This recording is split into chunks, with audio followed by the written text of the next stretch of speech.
반갑습니다.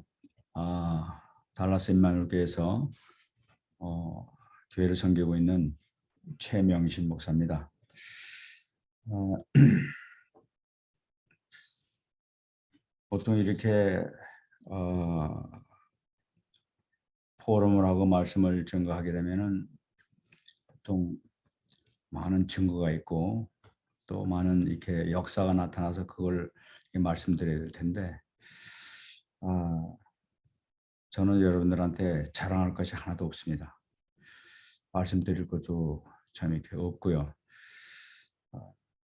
근데 저는 오늘 실패한 것을 좀 말씀을 드리려고 합니다.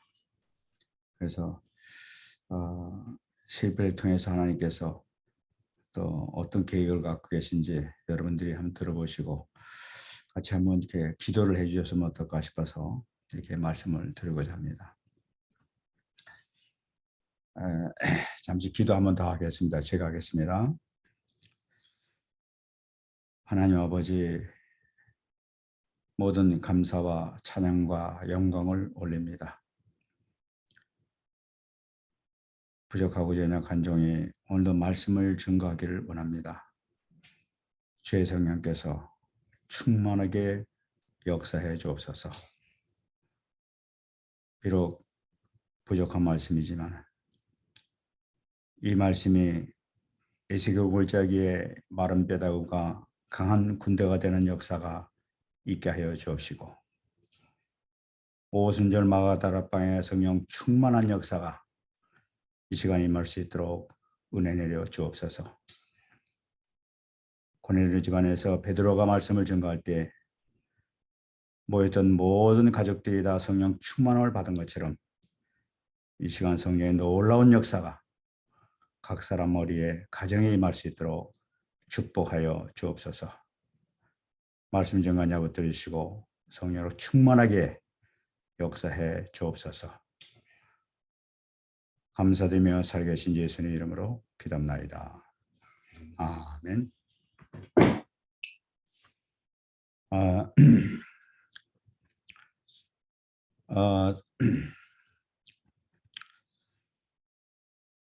제 간증부터 잠깐 먼저 드리겠습니다.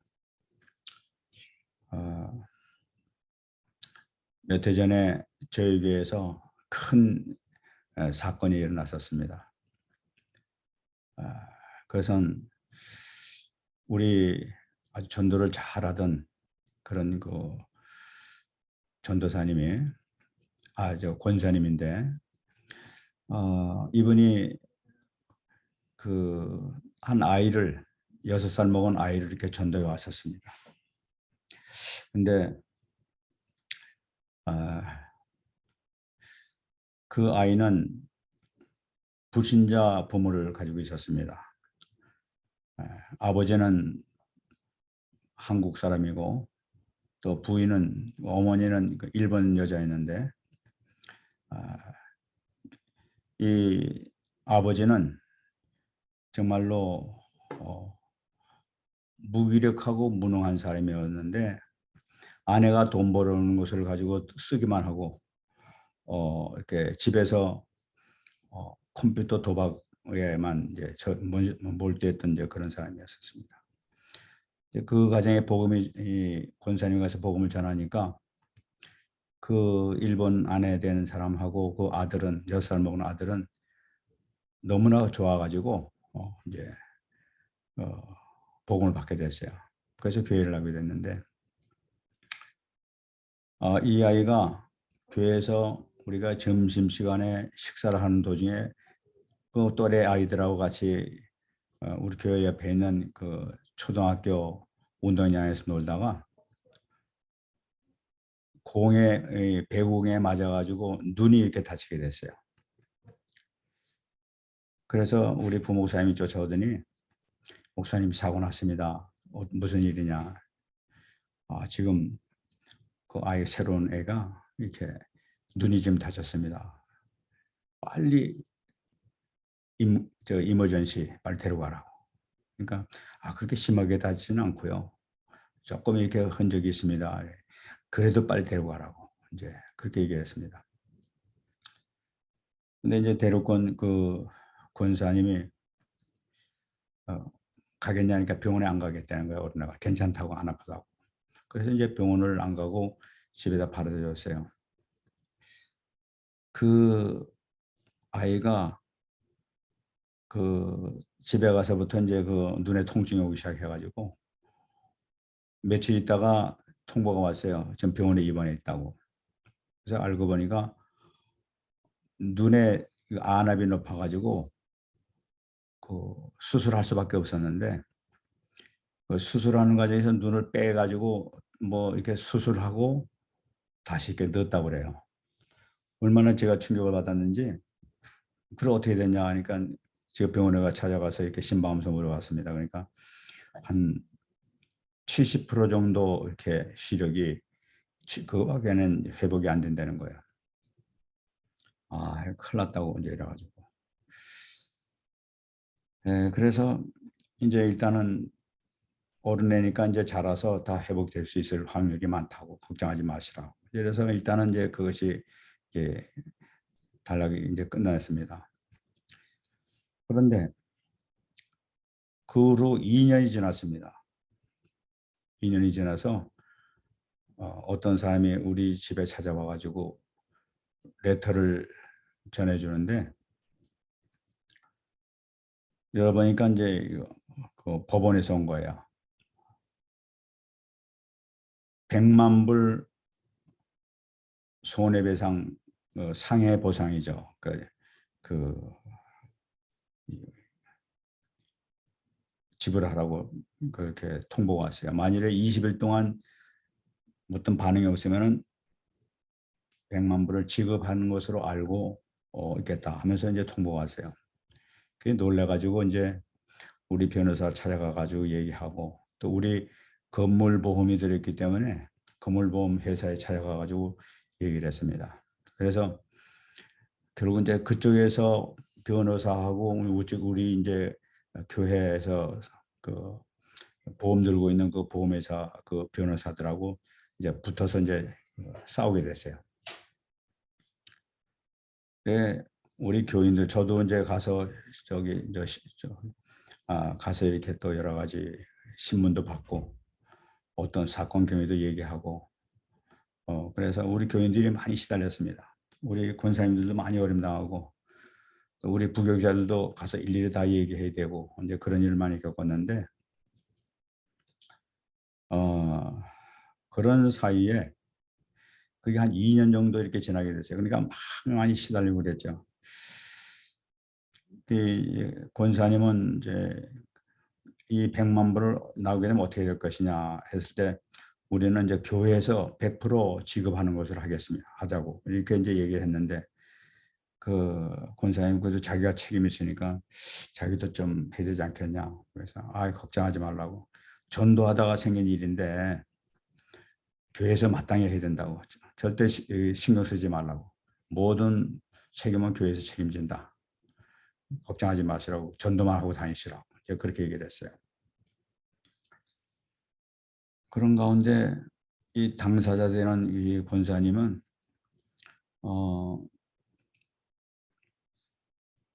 그분이 저하고 20년 동안 전도를 같이 했던 분이에요. 그래서 아주 전도도 잘하고 목사님 가시는 곳에는 정말 산꼭대로 쫓아간다고 죽음의 장소까지 쫓아간다고 그러면서 전도를 다녔던 사람이에요. 그래서 정말 지가 어쩔 기회가 좁아.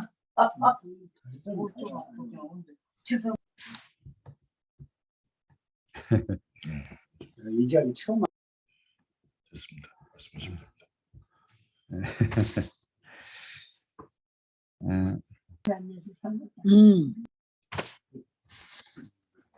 그런데 그래.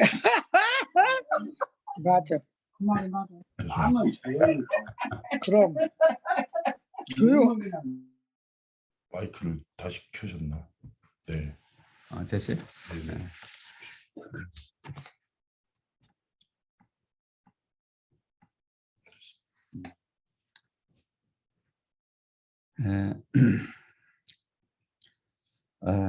그런 무인데 점점 그렇게 같이 20년 동안 같이 정말 동고동락하면서 어려움도 같이 겪었던 그 권사님이 어떤 영향이 들었는지 변하기 시작했어요.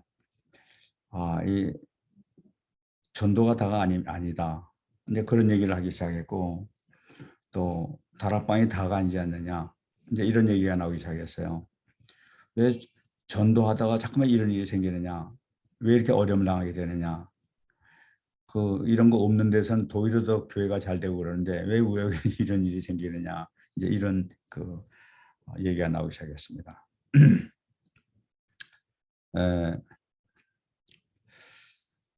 그런데 이 사람이 혼자만 그러는 것이 아니라 같이 전도 다니던 모든 중직자들, 권사들 이렇게 서로 가깝게 많이 친하고 같이 전도 다녔는데 그 사람들하고 같이 얘기 나오더니 전부 다가 시험에 빠지기 시작하는 거예요. 그래서 정말 이 분위기가 이상하다 이래가지고 그냥 막 그리스도만 증거하면서 조금만 기다려보자, 하나님 큰 계획이 있다 하면서 계속 메시지 이제 그 방향으로 계속 집중적으로 줬어요. 그런데 참 불행하게도 그 중직자들이 전체가 다 나가기 시작하는 거예요. 그래서 핵심들이죠. 뭐 헌금들도 제일 많이 하고 제일 헌신적이고 교회 모든 일을 다 했던 각 분야에서 있던 그 중직자들이 이상하게 이렇게 다 나가게 된 거예요.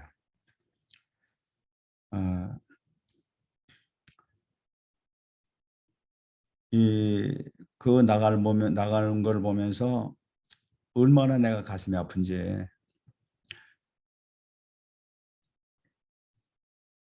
아마 통증이 오는데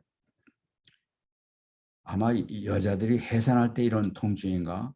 이 정도 되겠지? 하는 그렇게 느낄 정도로 통증을 느꼈어요. 너무나 내가 사랑했고 너무나 정이 들고 모든 것 정말 기쁨으로 이렇게 생활하고 같이 현장 나갔었는데 그런 사람들이 그냥 갑자기 이상하게 이제 그 1년, 2년 사이에 그냥 이렇게 막 해가지고 이제 복음을 떠나기 막 시작하는데 하여튼 정신이 없었어요. 그래서 어떤 사람은 통곡하고 나가기도 하고 아무래도 저는 다락방 떠나야 되겠어요 하는 사람이 있고 어떤 사람은 또 다른 데 가기도 하고 그래가지고 가는 사람을 또 이렇게 붙잡고 막 이러지는 못하겠더라고요. 그래서 그러시냐고 그냥 그러면서 그냥 이렇게 보냈습니다. 그냥 막 썰물 빠지듯이 교인들이 빠지기 시작하는 거예요. 그런데 나중에 그 보험회사에서 싸우던 그 변호사하고 저쪽 변호사하고 같이 합의를 봤는데 얼마에 합의 봤냐니까 75만 불에 합의를 본 거예요.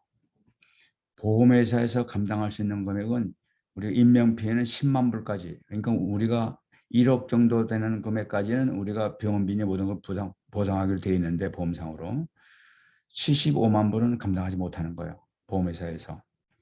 그래서 보험회사에서 통보가 왔는데 우리가 이 금액은 합의한 이 금액은 우리가 감당할 수 없으니까 우리 보험회사에서 이제 손을 띱니다. 안 되겠습니다. 교회에서 알아서 하시라고. 이러면서 이제 통보가 왔어요.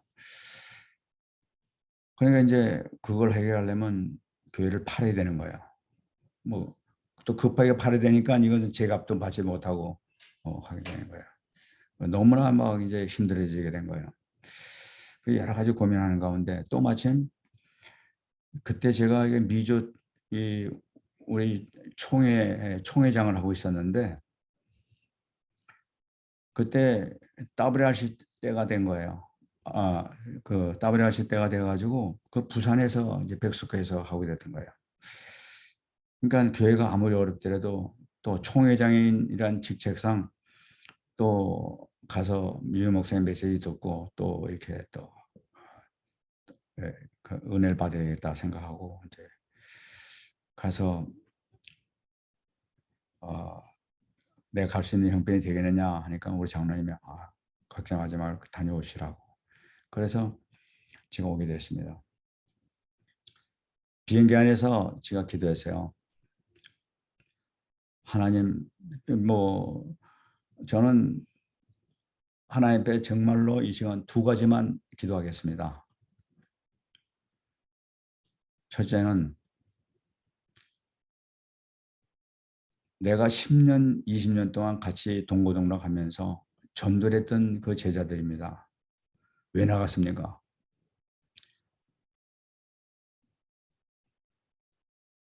보통 웬만한데 목사님들이 문제 있다 그러면은 돈 문제를 일으켰다든지 무슨 뭐 다른 어떤 그 뭐 여자 문제를 일으켰다든지 뭐 이런 식으로 해가지고 뭐 교회 문제가 생기는데 지금 아무런 문제도 없이 내가 생각하는 아무것도 문제가 없다고 생각하는데 왜 이런 일이 생겼습니까? 하나님 그 원인을 알게 해주세요. 나 원인을 모르겠습니다. 왜 이런 일이 생겼습니까? 하고 하나님 앞에 간절히 기도했어요. 그리고 또 하나는 바로 뭐냐면은 하나님 지금 우리가 이 다라스에서 교회를 전에 구입할 때 복음만 전하는 교회로 내가 섬기겠습니다 하면서 기도했다. 하나님께서 응답해 주신 교회가 이 교회 아닙니까? 그래서 우리 교회가 있는 한, 제가 있는 한 끝까지 그리스도만 증거하는 교회가 되겠습니다 하고 했는데 그래서 하나님께서 주신 교회를 알고 있는데 하나님 주신 교회가 지금 팔아야 됩니까? 주님께서 팔려고는 팔겠습니다. 그런데 제 만일에 소원이 있다면, 제 소원을 들어준다면 저는 내가 오늘 이처럼 어저께 보고 간 놈, 저놈을 땡겨. 참돈이 없잖아, 나 지금. 만 원짜리 바꿔주려, 바꿔줘. 아이 그거 왜 켜질까요? 네, 죄송합니다. 사단 역사하는 거예요.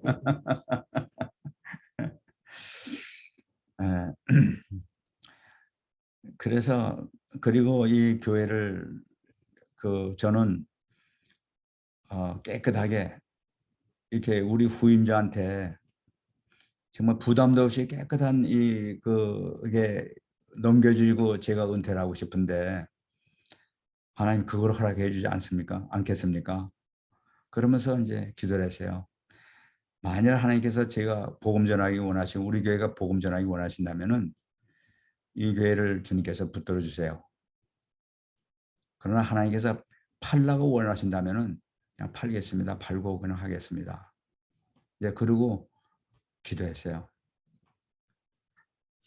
그리고 이제 도착해서 마침 이제 그 부산에서 백석호에서 할 때이기 때문에 제가 연산 복음교회 홍완선 목사님 거기 교회 가가지고 설교하고 이제 거기서 이제 머물렀습니다. 그래서 주일날 설교하고 월요일날 이제 당회실에 딱 들어갔는데 유 목사님이 딱 앉아 계신 거예요. 보통 유 목사님 앉아 계시면 비서들하고 해서 막 여러 명 앉아 계신데 그날따라는 딱 혼자만 이렇게 앉아 계신 거예요. 가만히 앉아 계신 거예요. 그래서 이 목사님 어떻게 이렇게 오셨습니까? 그러니까 반갑다고 하면서 같이 인사를 했습니다.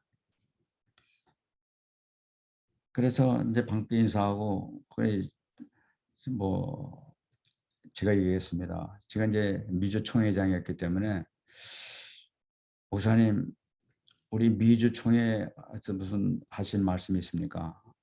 하고 여쭤봤어요. 그러니까 목사님이 예 목사님 전도 캠프 하십시오. 이제 그러는 거예요.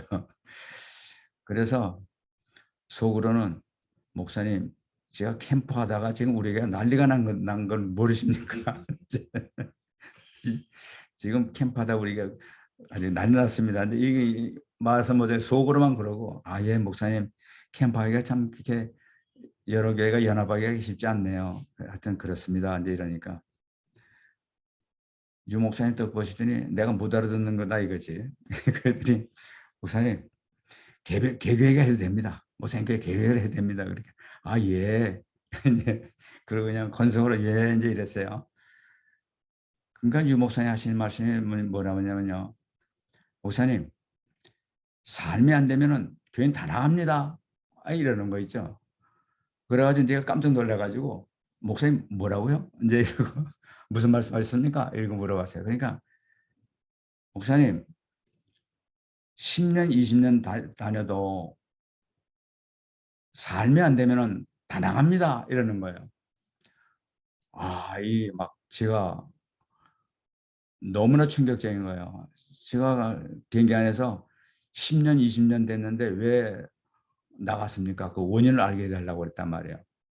근데 그 말씀하신 거 그대로 유 목사님 말씀하시는 거예요. 10년, 20년 되지 않아도 돼도 삶이 안 되면 전도자의 삶이 되지 않으면 다 나간다는 얘기예요. 그냥 머리를 쇠뭉치로 때리는 거예요. 그렇구나. 내가 순간적으로 내가 깨닫게 되는 것이 내가 가르치는 것은 지식으로 가르쳤구나. 테크닉을 가르쳤구나. 이걸 확 오는 거예요. 그래 순간적으로 얼마나 또 감사한지. 목사님 그것 좀 자세히 좀 말씀해 주세요. 이제 그리고 여쭤봤어요. 근데 홍한선 목사가 그때 또 오더니 목사님 내가 그거 잘한다고 내가 얘기해 줄게. 홍한선 목사하고 저보다 지금 친구 관계예요. 그래서 자기가 가르쳐 주겠다고 그래요. 그래 그런지 얘기 좀 해달라고 말이지. 그런데 딱 하니까 그렇구나. 교인들 나간 것은 내가 잘못해서 그렇구나. 교인들이 잘못한 것이 아니라 내가 잘못했구나. 내가 테크닉만 가르쳤구나. 지식으로만 가르쳤구나. 얼마나 충격을 받았는지요. 그리고 감사했어요. 어떻게 하나님께서는 내가 하나님께 물어본 10년, 20년 되는데 왜 나갑니까? 하고 물어봤는데 유 목사님 입술을 통해서 10년, 20년 된 사람들이 다 나간다면서 말씀하신 거예요. 하나님께서 내가 기도한 내용 단어까지도 다 기억하시고 그대로 이 주의 종을 통해서 이렇게 전해주시네. 얼마나 충격받는지 몰라요. 그래서 살아계신 하나님 정말 참 감사했어요. 그래서 그렇구나. 내 잘못이었구나. 그래서 그다음서부터는 우리 그 나간 교인들 하나도 원망이 안 되고 그 사람들이 어렵다 한 거 나 때문에 당했지. 이렇게 생각하고 감사해서 그 사람 놓고 이제 기도가 나오더라고요. 비록 나갔더라도 그 사람들 잘 붙들어 달라고 이제 기도가 나와요. 그러고 난 다음에 그 백숙회에서 메시지를 듣는데 완전히 메시지가 그냥 나에 대한 메시지죠. 처음부터 끝까지 저에 대한 메시지를 들리는 거예요. 그래서 얼마나 은혜 받는지 몰라요. 그래 이제 저는 은혜를 받았고 풍성해가지고 감사합니다. 이제 이러면서 이제 저는 이제 해답을 얻었으니까 하나님께 감사밖에 안 나오더라고요. 비록 이렇게 됐지만은 하나님 계획이 있구나. 이래가서 감사했어요. 그 다 마치고 난 다음에 집에 와가지고 그 이제 서울에 그 우리 친척 집에 내가 잠깐 머무르는데 거기 가서 그 동안에 그냥 쳐다보지도 않았던 인터넷도 이제 다시 열어봤어요. 다 꺼놨었는데 인터넷 딱 열어보니까 변호사한테서 메일이 온 거예요. 메일 딱 열어보니까 75만 불이었던 그 금액이 10만 불로 줄어 있는 거예요. 10만 불로 합의 받습니다. 와서 사인만 하십시오. 하고 통보 전화가 어제 이메일이 온 거예요. 얼마나 놀랐는지. 아니 딱 보름 사이인데 딱 보름 사이에 75만 불이 어떻게 10만 불이 받겠냐 말이에요. 막 기적 같은 일이 생긴 거예요. 그래서 아니 무슨 일이 있었느냐 말이야. 그래 가만히 보니까 하나님께서 내 기도를 들으셨구나. 그래 얼마나 감사한지 말이죠. 감사합니다. 이랬어요. 그러니까 사인만 하게 되면 우리 교회도 팔리지 않고 그대로 딱 유지가 된 거예요. 그러면 보험회사에서 보험 낸 금액이 있기 때문에 보험회사 다 책임지는 거예요. 우리는 하나도 책임 없게 되는 거예요. 이제 완전히 해결된 거예요. 그래서 그냥 완전히 신나가지고 이제 돌아왔습니다. 교인들은 힘이 빠져가지고 있는데 저 혼자 신났어요. 그냥 교인들 없는데 혼자 소리 빽빽 질러가면서 예수는 그리스도 모든 문제 해결자 막 소리 막 질러댔어요. 저 목사님이 한국 가더라도 좀 이상해지셨다고 이러고 쳐다보고 있는 거예요. 근데 나는 하여튼 응답 받았으니까. 왜냐하면 내 마음속에 막 살아계신 하나님 막 들어오는 거예요. 그냥 살아계시다. 살아계신 하나님. 지금 내 소리 한 소리도 빠지지 않고 다 듣고 계신 하나님이야. 얼마나 감사한지 그냥 막 콧소리가 나오는 거예요. 교인들이 없는데도 나 혼자 수백 명, 수천 명 앉아 있는 거야, 나는 기분에. 그래서 아주 이렇게 메시지를 더 열심히 이제 준비해서 오직 그리스도지. 내가 그리스도만 하여튼 매주 빠지지 말고 그리스도 증거하자. 이래가지고 그리스도 계속 증거했어요. 그러다가 어떻게 해서 하나님께서 유 목사님 이렇게 쓰시지? 이 생각이 드는 거예요. 아니 그분은 하나님께서 어떻게 응답을 받으셨길래 내가 하나님께 물어본 걸 가지고 그대로 그 입술에서 어떻게 그대로 그렇게 나오게 되는가 말이야. 그리고 메시지를 통해서 어떻게 나한테 해답을 그렇게 다 줄 수 있는지. 아, 이분을 좀 연구를 해봐야 되겠다. 이런 건 드는 거예요. 그래서 제가 그분을 연구했어요. 그래서 제가 95년도서부터 쭉 이렇게 유 목사님 뭐 메시지를 듣고 이렇게 지내왔는데 그동안 메시지 듣고 그동안 내가 겪었던 내가 알고 있는 유 목사님에 대해서 성경 이분이 갖고 있는 그 삶 이거를 성경에서 한번 찾아보자. 이래서 성경에서 찾아봤어요. 그래서 5가지를 찾아냈어요. 이분이 사는 삶을 내가 살아야 되겠다. 그 5가지를 했어요. 이 5가지가 처음에는 갈라디아서 2장 20절이에요. 그리고 두 번째는 로마서 12장 1절 2절. 세 번째는 사도행전 20장 24절. 네 번째는 로마서 14장 8절. 5번째는 예레미야서 3장 2절 3절이에요. 유 목사님 고담서부터 계속 메시지 나오는 게 전도자의 삶 21가지가 나오고 12대의 예배가 나왔어요. 저는 이 말씀을 가지고 계속하면서 내가 유 목사님과 같은 응답을 받고 유 목사님의 그런 삶을 내도 살기 위해서는 이 말씀을 나의 CVDIP로 평생 잡아야 되겠다. 이렇게 결단을 했어요. 그래가지고 이 말씀을 가지고 제가 계속 지금까지도 하루도 빠짐없이 이것을 내가 나의 CVDIP를 잡아가지고 묵상을 하고 있어요. 그래서 이 말씀을 같이 한번 나눠보려고 합니다. 저는 이 말씀을 붙잡고 얼마나 은혜가 되는지 몰라요. 얼마나 은혜가 되는지. 유 목사님이 살고 계시는 것을 내가 그동안 느꼈던 말씀을 잡았는데 이 말씀을 통해서 이러니까 이런 큰 은혜를 주셨구나 하는 걸 깨닫게 돼요. 그래서 여러분들이 또 유 목사님 제자들이니까 같이 한번 여러분들이 더 잘 사시겠지만은 같이 한번 은혜를 이렇게 나눠보려고 합니다. 첫 번째가 나의 언약이 바로 뭐냐면은 갈라디아서 2장 20절이에요. 내가 그리스도 함께 십자가에 못 박혔나니 그런즉 이제는 내가 사는 것이 아니요 오직 내 안에 그리스도께서 사신 것이라. 이제는 내가 육체 가운데 사는 것은 나를 사랑하사 나를 위하여 자기 자신을 버리신 하나님의 아들을 믿는 믿음 안에 사는 것이라. 여러분 이 말씀을 잡을 때요. 저는 이 말씀에서 그런 은혜를 받았어요. 많은 사람들이 이 말씀을 잡을 때 종교적으로 율법적으로 잡는다면은 내가 죽어야지. 내가 죽어야 돼 하면서 죽으려고 애를 써요. 근데 갈라디아서 2장 1절 말씀은 죽으라고 하신 말씀이 아니에요. 이걸 깨달았어요. 바로 죽었다는 거예요. 이미 죽었다는 거예요. 그래서 이 말씀 가운데 제가 받은 게 뭐냐면 5가지 감사가 여기서 나왔어요. 첫 번째는 뭐냐면은 내가 그리스도와 함께 십자가에 못 박혀 죽은 것이 무엇이냐 말이에요. 바로 내 운명과 사주팔자가 죽었어요. 완전히 죽었어요. 저는 우상 집안에 태어나가지고 제 어렸을 때 점쟁이들 절간에 있는 스님들이 하시는 말씀까지는 아니지만은 하는 말들이 40전에 죽는다고 그랬었어요. 그런 운명과 사주팔자를 타고났대요.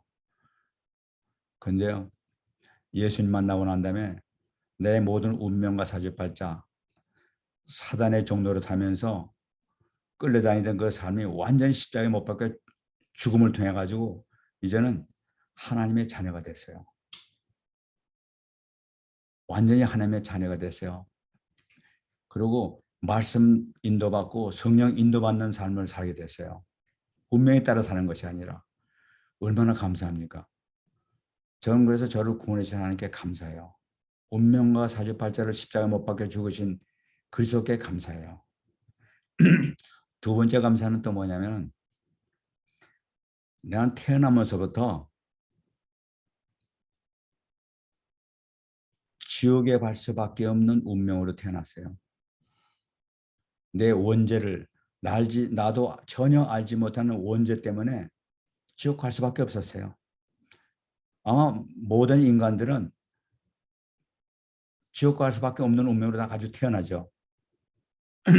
그래서 애들이 태어나면 우는 것 같아요. 짐승들은 태어나면서 운다는 소리 못 들어봤어요. 근데 인간만 울고 있어요. 근데 애들이 태어나가지고 웃으면서 태어났다는 소리 한 번도 못 들어봤어요. 그러니까 태어나면서 지옥 가기 싫다고 막 울다는 것 같아요. 근데 이 운명이 이 지옥 갈 것이 주님께서 이 원죄를 십자가에서 못 박고 죽여버린 거예요. 나는 이제 천국 가게 된 거예요. 십자가에서 못 박혀 죽었다고 그랬으니까 완전히 죽은 거예요. 얼마나 감사합니까? 세 번째는 감사는 우리 가문이 우상 가문이라고 그랬어요. 이 우상 가문에 우리는 우상 숭배하고 아주 골수분자에 있었어요. 그런데 이 우상 숭배한 자리 특징이 뭐냐면은 고집들이 세요. 혈기가 많아요. 참지 못해요. 부들부들해요. 그래가지고 조금만 화나면 혈기를 이기지 못해요. 그래가지고 사건 사고가 많아요. 항상 사건 사고가 많아요. 그리고 제가 또 채씨 아닙니까? 이 채씨들이 또 고집이 똥고집이에요. 이 똥고집들이 우상 숭배한 자들이 똥고집들이 많아. 그래 무슨 한번 상처를 받으면 밤새도록 잠을 못 자요. 우울증 걸리고 말이지. 그래가지고 막 복수에 불타고 말이죠. 그러니까 이 땅에서 살면 실패할 수밖에 없는 삶이에요. 감옥소 가지 않으면 정신병자 갈 수밖에 없어요. 그것이 가문의 죄예요. 그런데 예수님께서 십자가상에서 이 가문의 문제까지도 완전히 근본적으로 십자가 못 박아 죽으셨어요. 얼마나 감사해요. 뿐만 아니라 우리도 자범죄가 있지 않습니까? 저는 대학교를 졸업하고 직장에 들어가서 14년 동안 직장생활을 했었어요. 14년 동안 대기업에 가가지고 그 직장생활을 했는데 그때 내 목표가 바로 뭐냐면은 어떻게 하면 성공하느냐예요. 어떻게 하면 내가 사장이 되느냐 한번. 그러니까 육신의 정욕과 안목의 정욕과 이생의 자랑을 위해서 살았던 거예요. 그리고 그것이 그렇게 사는 것이 가장 지혜로운 삶인 줄 알고 살았었어요. 그럼 이렇게 살아야지 말이지. 성공을 해서 이렇게 살아야 당연한 거 아니야? 죄책감에는 전혀 없어요. 이제 거기서 붙잡혀 이렇게 하다가 이 복음을 만나고 난 다음에 이 그리스도의 십자가에서 완전히 내 모든 죄가 십자가에서 못 박혀 죽인 거예요. 아마 아담과 하와는 선악과 하나 먹었지만은 저는 아마 수백 개 먹은 사람이에요. 용서 받을래야 받을 수 없는 존재예요. 그런데 우리 주님께서는 그걸 보지 아니하시고 뒤를 돌아보지 아니하시고 십자가를 통해서 용서해 주시더라고요. 얼마나 감사해요. 뿐만 아니라 그동안 이렇게 괴롭혀왔던, 가문을 망하게 만들고 힘들게 만들었던 사단의 세력을 완전히 꺾어버리셨어요. 그리고 이제는요, 옛날 내가 당했지만은 이제는 예수님 이름으로 사단을 물리치고 있어요.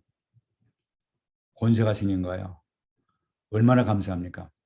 그래서 갈라디아서 2장 1절은 이 언약 때문에 감사해요. 그래서 이제 뭐냐면은 나를 위하여 자기 자신을 버리신 하나님의 아들을 믿는 믿음 안에 사는 것이라. 그리스도께서 십자가에 오셔서 내 모든 문제를 해결하신 그 그리스도를 믿으면서 믿음 안에서 사는 것이에요. 이것이 내 언약이에요. 두 번째는 비전입니다. 로마서 12장 1절 2절이에요. 그러므로 형제들아 내가 하나님의 모든 자비하심으로 너희를 권하노니 너희 몸을 하나님이 기뻐하시는 거룩한 산제물로 드리라. 저는 이거 보면 얼마나 감사한지 몰라요. 이 말씀의 의미를 깨달을 때 정말로 항상 감사하고 있어요. 지금 여기 보게 되면은 하나님의 모든 자비하심으로 너희를 권하노니 너희 몸을 하나님이 기뻐하시는 거룩한 산제물로 드리라고 얘기하고 있어요. 여러분, 우리가 원죄를 따져보면은 원죄는 두 가지 종류가 있습니다. 첫째는 뭐냐면 죄책이 있고, 두 번째는 오염이라는 것이 원죄가 있어요. 오염. 죄책은 길티라고 그래가지고 하나님께서 먹지 말라 한 선악과를 먹었기 때문에 죽음에 오게 된 것이 원액이에요. 말씀 불순종한 것에 대한 책임이 죄책이에요. 그리고 또 하나는 뭐냐면 오염이라는 건 뭐냐면은 이 죄라는 세력이 우리의 생각 속에 파고들어오고 마음 속에 파고들어오고 육신을 파고들어와요. 그래 생각과 마음과 육신을 오염시켜버려요. 아담과 하와가 타락할 때 생각부터 파고들어왔어요. 마음의 결단에서 먹기를 결단한 거예요. 그리고 행동에 옮긴 거예요. 이 오염된 거예요. 그런데 갈라디아서 2장 1절에도 봤지만은 주님께서 완전히 다 죽어버렸어요. 예수님 십자가를 통해서 완전히 십자가를 통해서 죄책은 완전히 끝났어요. 믿음으로서 완전히 끝났는데 남아있는 게 있어요. 남아있는 게 뭐냐면 오염이에요. 오염. 우리가 예수를 믿어도 창세기 3장, 6장, 11장 그대로 남아있다니까요. 이것이 그대로 남아가지고 우리를 괴롭히고 있는 거예요. 그러니까 지금 여기 성경에서 말씀하실 너희 몸을 하나님 기뻐하시는 거룩한 산 제물로 드리라고 그랬어요. 이것이 버리는 방법이에요. 3장, 6장, 11장을 버리는 방법이 바로 이거란 말이야. 그럼 이 제물을 버리는 방법이 뭐냐? 산 제물로 드리는 것이 뭐냐? 우리가 이걸 알기 위해서는 구약시대 제사제도를 우리가 보면 쉽게 이해가 돼요. 구약시대 레위기를 보면 제사 종류가 5가지가 나타납니다. 그것은 번제, 소제, 화목제, 속죄제, 속건제는 5가지 제사가 있어요.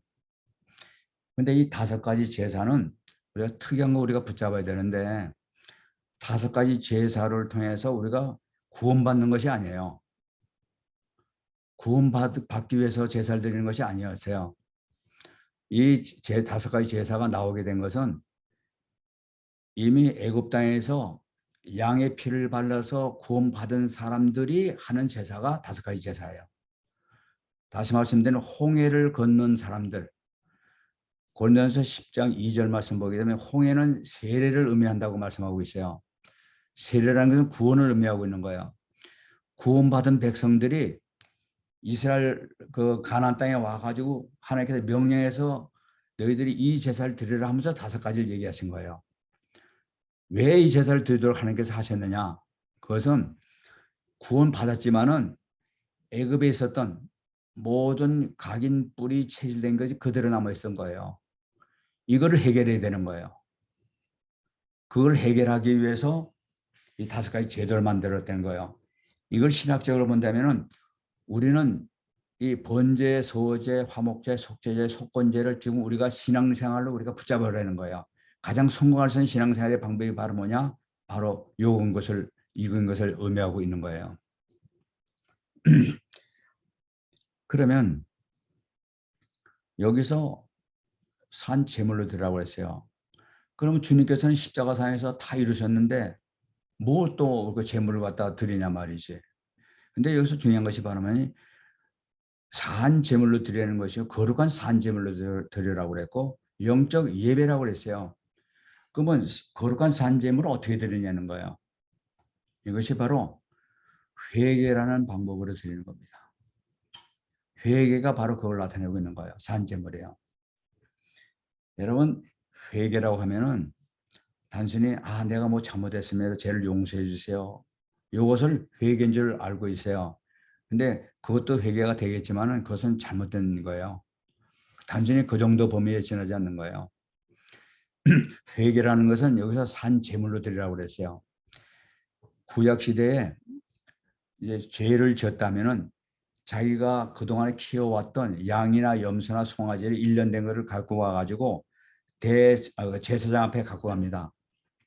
그럼 제사장한테 자기가 그동안 이제 하나님 앞에 범죄한 것을 고백을 해요. 그럼 고백을 할 때 그 머리 안수라고 고백을 하게 됩니다. 그러면은 내 모든 죄가 이 제사장한테 염소한테 양한테 이렇게 전가가 되죠. 그럼 그 고백을 들은 제사장은 짐승을 잡아라 이렇게 얘기를 해요. 피를 내라 이렇게 얘기해요. 짐승을 잡는 것은 제사장이 잡는 것이 아니라 본인이 잡는 거예요. 내 죄를 전가시킨 그 짐승을 내가 죽이는 거예요. 근데 1년 됐다 하는 것은 뭐니까 자기가 1년 주고 가장 토실토실한 거, 가장 아주 건강하고 좀 잘생긴 이런 그 짐승을 갖고 오게 되는데 그것은 자기가 애지중지 키웠던 짐승을 의미해요. 요즘 그 강아지들 좋아하는 분들 많지 않습니까? 얼마나 강아지들 좋아해요, 그죠?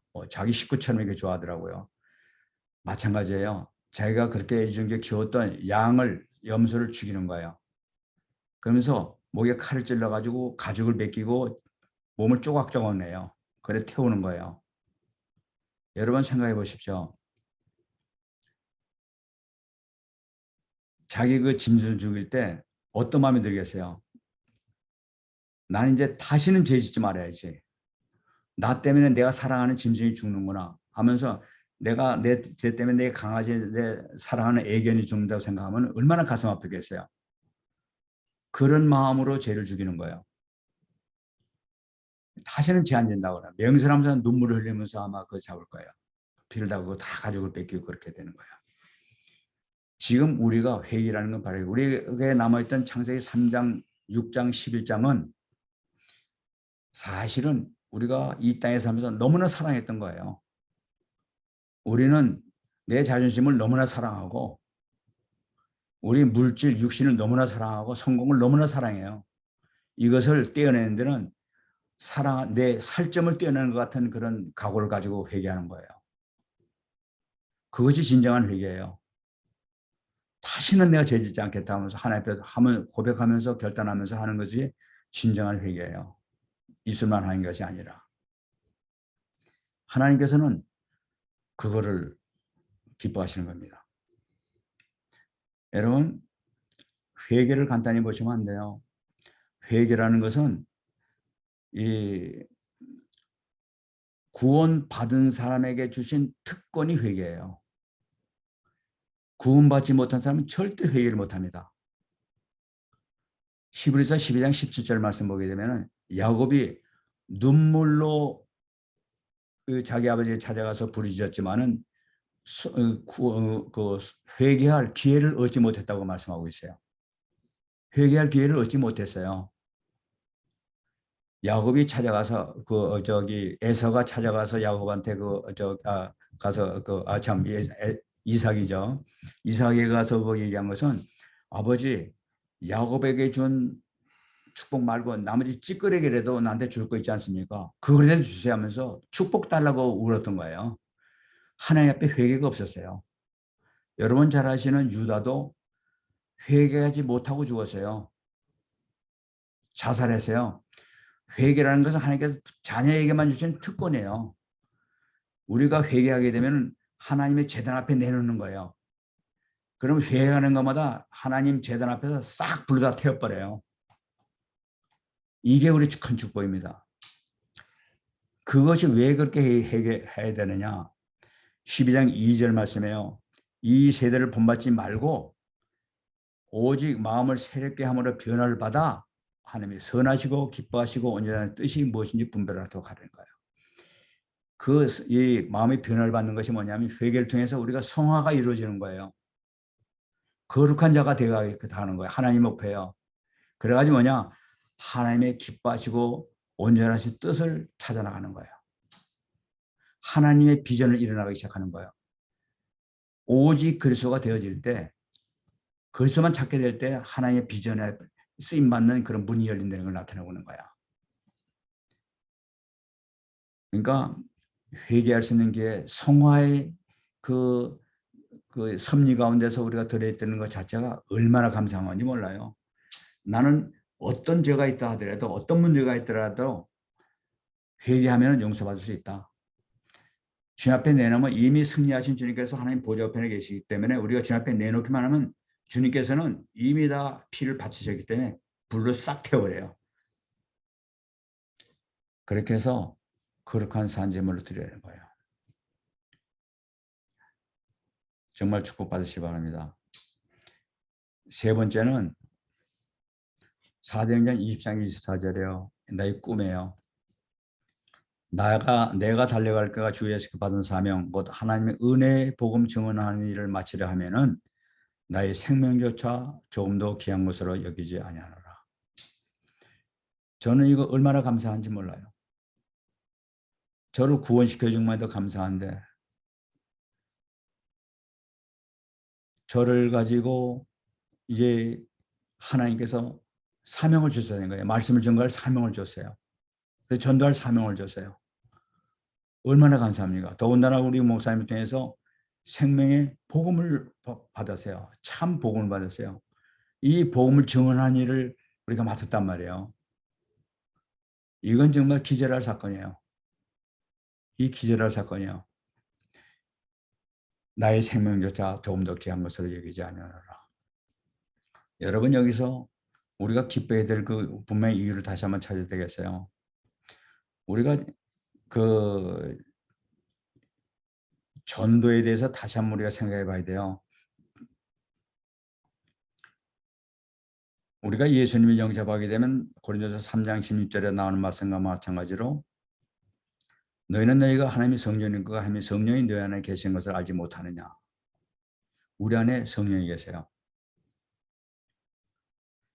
근데 그 성령이 뭐냐면 요한복음 1장 4절 말씀 보게 되면은 그 안에 생명이 있었으니 그 생명은 사람들에게 비치는 빛이라 하고 이 말씀하고 있어요.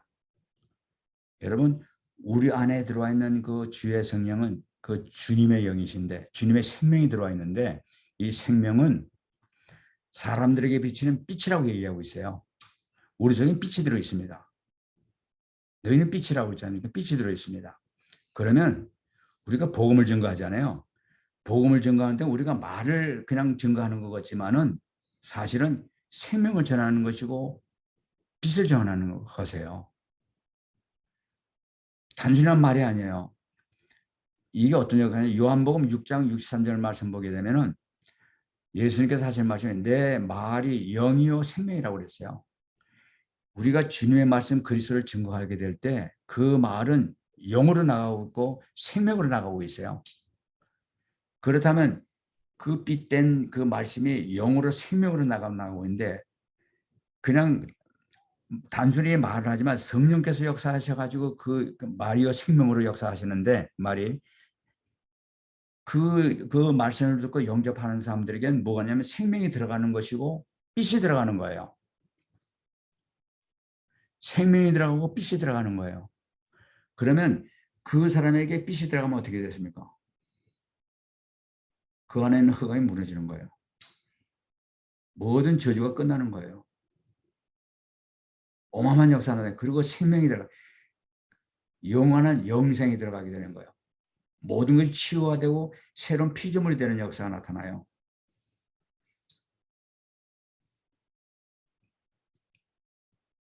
우리가 복음을 증거할 때 단순히 그냥 말해서 어떻게 그냥 영접했다 뭐 그런 정도가 아니라 그 안에는 그리스도의 생명이 나를 통해서 나가 가지고 있었던 그 생명의 영이 그 말씀을 통해 들어가 가지고 완전히 그 안에 비치면서 완전히 그가 무너지게 되는 놀라운 역사가 나타난단 말이야. 거기서 정말 보좌의 축복이 임하게 되는 거예요. 우리가 이 사실 안 되면은 사도 바울처럼 나의 생명조차 좀 더 귀한 것으로 여기지 아니하는 거예요. 얼마나 우리에게 귀한 이 사명을 주셨는지 몰라요. 어마어마한 축복을 주셨던 거예요. 그리고 생명의 핵심 포인트였던 그리스도를 증거할 수 있는 축복이 우리에게 있잖아요. 그리스도를 증거하는 데는 자체가 생명을 증거하는 것이요. 빛을 증거하는 거란 말이에요. 그 축복을 우리가 받았어요. 얼마나 감사합니까? 이것이 우리 다락방에 있는 여러분들에게 주신 하나님의 사명이에요. 니들이 좀 해줘야 되겠다. 니들이 좀 해줘야 되겠다. 우리 주님의 소원이 들어있는 거예요. 우리가 이 소명 받지 않습니까? 우리 유목사님께서 이걸 좀 일어나고 계시잖아요. 우리 축복 속에 들어와 있는 거예요. 얼마나 감사합니까? 그 다음에 네 번째입니다. 이미지예요. 로마서 14장 8절. 우리가 살아도 주를 위해서 살고 죽어도 주를 위하여 죽나니 그러므로 사나 죽으나 우리가 주의 것이로다. 저는 이거 보면서 얼마나 감사한지 몰라요. 여러분, 우리가요 주님의 것이래요. 여러분도 그렇습니까? 주님의 것이면 끝나는 거예요. 주님의 것이면 내가 주님의 것이면 끝난 거예요. 뭘 더 바라겠습니까? 내가 주님의 것인데. 사도 바울이 이걸 알았던 거예요. 주님께서 말씀하시는 내 손에 있는 자는 결코 놓치지 않는다고 그랬어요. 주님 것이면 절대로 안 놓쳐요. 우리 절대로 실족할 수가 없어요. 이 축복 속에 이미 우리가 들어가 있는 존재라는 거예요. 그래서 사도 바울은 살아도 주를 위해서 살고 죽어도 주를 위해서 죽는다고 얘기하고 있어요. 저는 이 말씀을 붙잡을 때 묵상할 때마다 기도합니다. 하나님, 제 생명이 얼마나 남아있는지 몰라도 주님 부르신 날까지 하나님의 영광을 돌리면서 살게 해주세요. 영광만 돌리다 죽기를 원합니다. 그리고 죽을 때도 주님 영광 돌리면서 죽게 해주세요. 제 소원입니다. 이게 내 기도 제목이에요. 맨날 드리는 기도 제목이에요. 여러분, 우린 정말 축복받았죠. 요즘 하도 이상한 그 병들이 많이 와가지고 치매 걸린 사람이 얼마나 많은지 몰라요. 치매를 해가지고 고생하고 죽는 사람, 예수 믿는 사람들도 그렇게 고생하고 죽는 사람 많아요. 그럼 하나님께 영광 되는 것 같아요. 그 우리 기도해야 돼요. 영광 돌리면서 죽게 해달라고. 암에 걸리고 고통받고 저희 어머님은 중풍으로 14년 동안 들어서 수발되다가 돌아가셨어요. 얼마나 그 고생인지 몰라요. 본인도 고생이고 가족도 고생이고. 여러분, 우리가 그런 일을 당한다고 생각해 보세요. 후손한테 부담을 주고 죽는 것보다도, 가족들한테 부담 주고 죽는 것보다도 하나님의 영광을 돌리면서 영광스럽게 죽는 것, 이것이 가장 큰 기도 제목이에요. 그래서 우리가 사나 죽으나 주의 것으로서 정말 주님의 영광에서 산다면 이것이 주님 닮아가는 거예요. 형상 닮아가는 거예요. 그래서 어떤 일이 생긴다 하더라도 저는 주님께 영광 돌릴 수 있도록 해달라고 주님 앞에 기도해요. 제가 다른 교회 얘기입니다만은 우리 같은 우리 다락방이니까 같이 말씀드리겠습니다.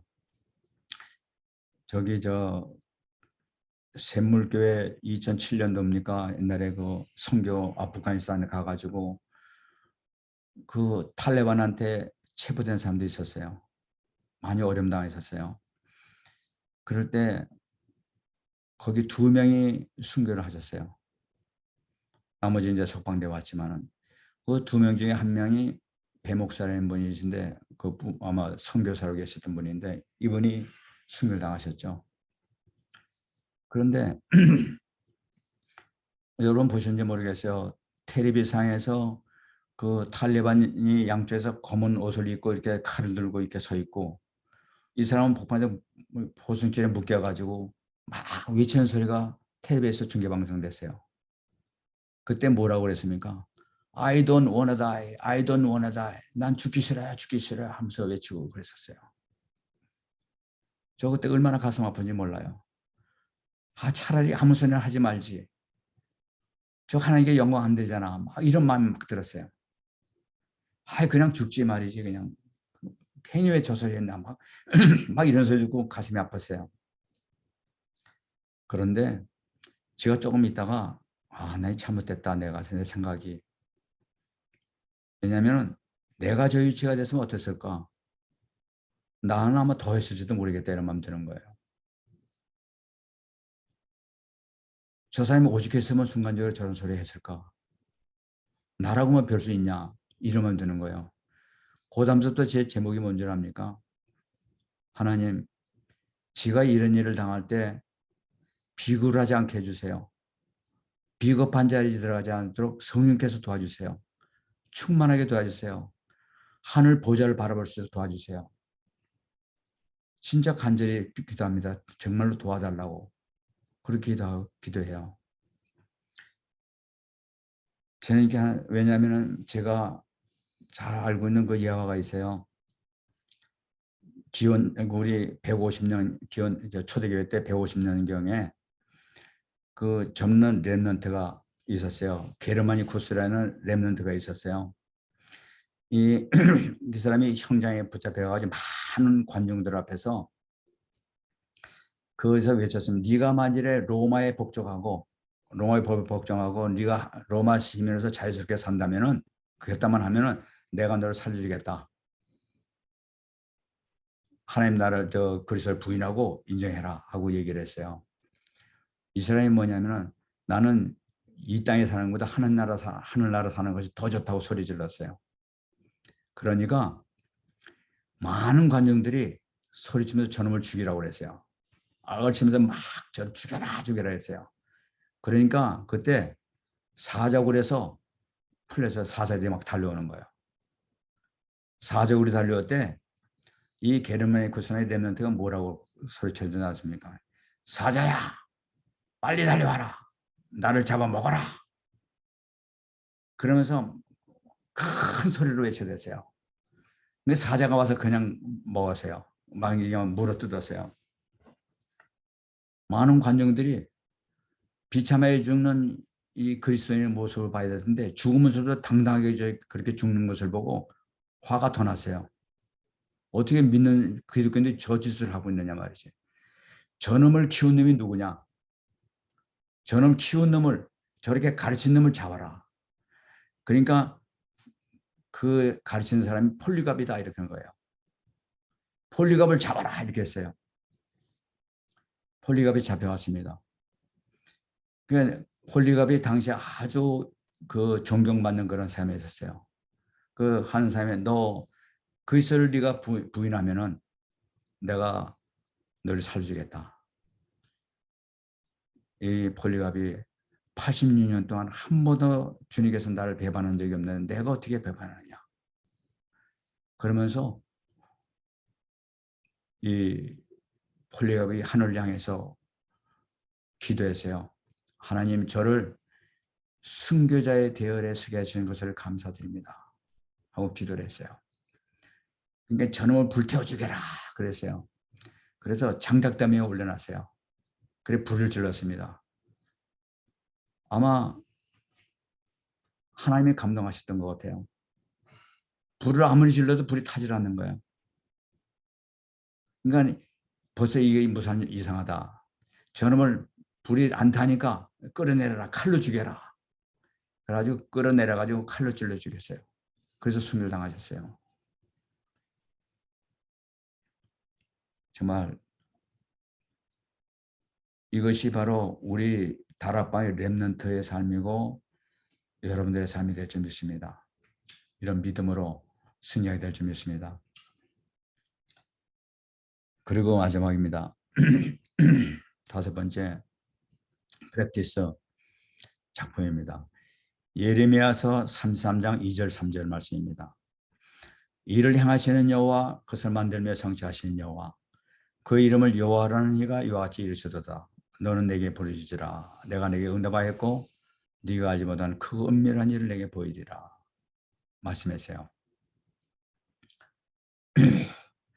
여러분, 우리가 어떤 문제가 있더라도 그것은 하나님께서 일을 행하시고 만드신 거예요. 그리고 주님께서 일을 성취하시기 위해서 하신 겁니다.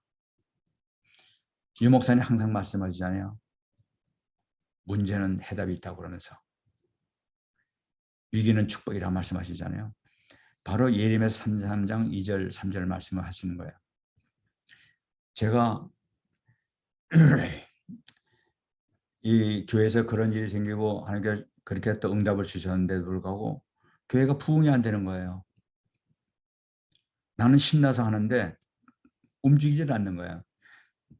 근데 마침 제가 그 모시고 있던 부목사님이 이제 한국으로 나가게 그 RTS로 이제 교수로 오게 됐어요.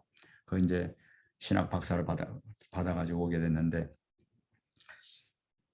이거 이런 거 보니까 하나님께서 나를 목회를 그만두게 하시는 건가? 그러면은 하나님의 뜻이 그렇다면 그렇게 그만둬야지. 그리고 기도를 했어요. 하나님, 만일에 하나님 제가 목회를 그만두기 원하신다면 언제든지 신호만 주세요. 언제든지 제가 그만두겠습니다. 하나님 뜻에 전혀 거스릴 마음이 없습니다. 말씀해 달라고. 아무리 기도해도 응답이 없는 거예요. 마침 유 목사님이 달라스 집회 오시게 된 거예요. 그래서 기도했습니다. 하나님, 마침 우리 유 목사님이 오시는데 내가 유 목사님에게 물어보겠습니다. 하나님께서 유 목사님에게 말씀을 주시면은 유 목사님 하시는 말씀이 내가 하나님 말씀으로 내가 받고 그대로 내 순종하겠습니다. 하나님께서 유 목사님 통해서 응답을 주세요. 그리고 진짜 간절히 기도했어요. 그래서 마침 오셨어요. 유 목사님한테 이제 비서를 통해 가지고 상담 좀 하고 싶습니다. 요청했어요. 그러니까 유 목사님이 그 말씀 듣자마자 아침 새벽에 8시 반까지 8시까지 나오라고 그런다고. 그래서 그렇게 했어요. 그래서 감사하게 해가지고 그냥 아침 새벽 일찍 그냥 쫓아갔습니다. 집회 전에 쫓아갔어요. 이 목사님이 이제 말씀드렸어요. 어떻게 그랬었냐고 그래. 이제 부격자도 나오고 그래서 좀 그렇습니다. 그런데 우리 교회에서 이제 생겼던 일을 유 목사님도 좀 알고 계시기 때문에 좀 그렇습니다. 그랬더니 유 목사님 대뜸 하시는 말씀이 목사님 새로 시작하십시오. 새로 시작하십시오. 그러면서 하시는 거예요. 이제부터 됩니다. 이런 말씀하시는 거예요. 근데 유 목사님 말씀하지만 저는 속에는요 하나님 말씀이에요. 속으로 아멘, 아멘, 하나님 이렇게 주신 점 있습니다. 그리고 하나님 말씀 다 받은 거예요. 아멘, 아멘 그렇게 했어요. 시작이 됩니다. 하십시오. 네. 내가 부격자 불러되니까 전도하시고 목사님 하십시오. 하십시오 이러는 거예요. 그래가지고 알겠습니다. 고맙습니다. 이제 그리고 저는 이제 그 하나님께서 유 목사님 통해서 해답을 주셨기 때문에 유 목사님은 하나님 말씀이니까 또 그렇게 내 기도를 했고 그래가지고 그 말씀 지금까지도 꼭 붙잡고 있습니다. 그래서 새로 시작하는데 뭐가 지금 아직 안 돼요. 잘. 그래서 열심히 하고 있습니다. 그런데 그 말씀을 보면서 제가 이 유 목사님 메시지 쭉 보니까 이게 노바디가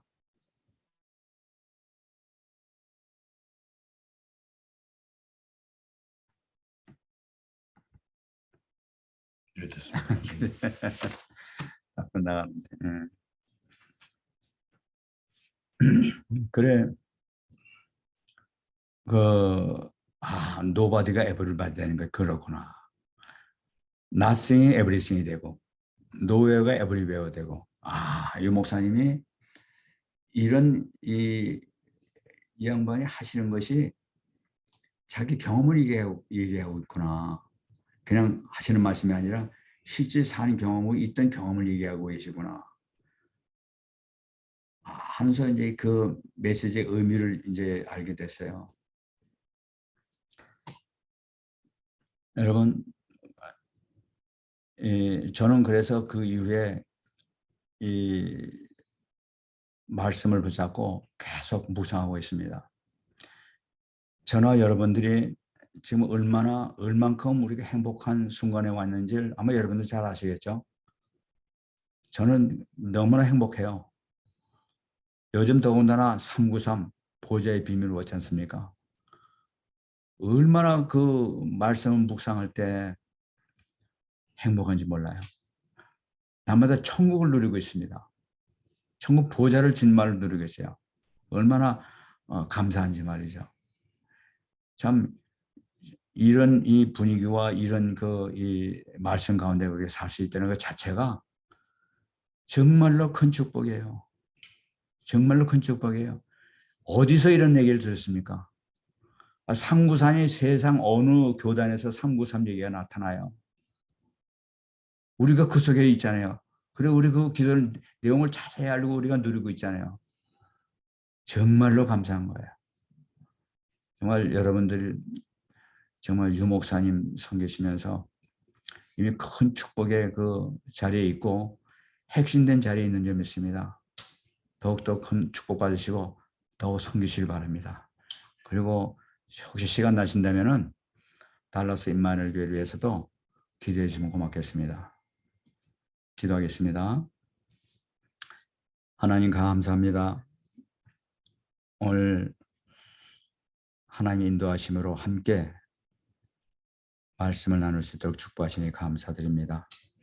오늘 말씀 들은 모든 주의 백성들이 이 말씀이 정말로 살아있는 말씀이 되게 해주셔서 평생의 언약 안에서 말씀 안에서 기도 안에서 세계봉의 주역이 될 수 있도록 은혜해 주시옵시고 우리 임마누엘 서울교통에서 온 세상이 살아나는 놀라운 역사가 나타날 수 있도록 크신 축복 내려주옵소서. 감사드리며 살아계신 예수님 이름으로 기도합나이다. 아멘. 마치겠습니다. 네, 감사합니다.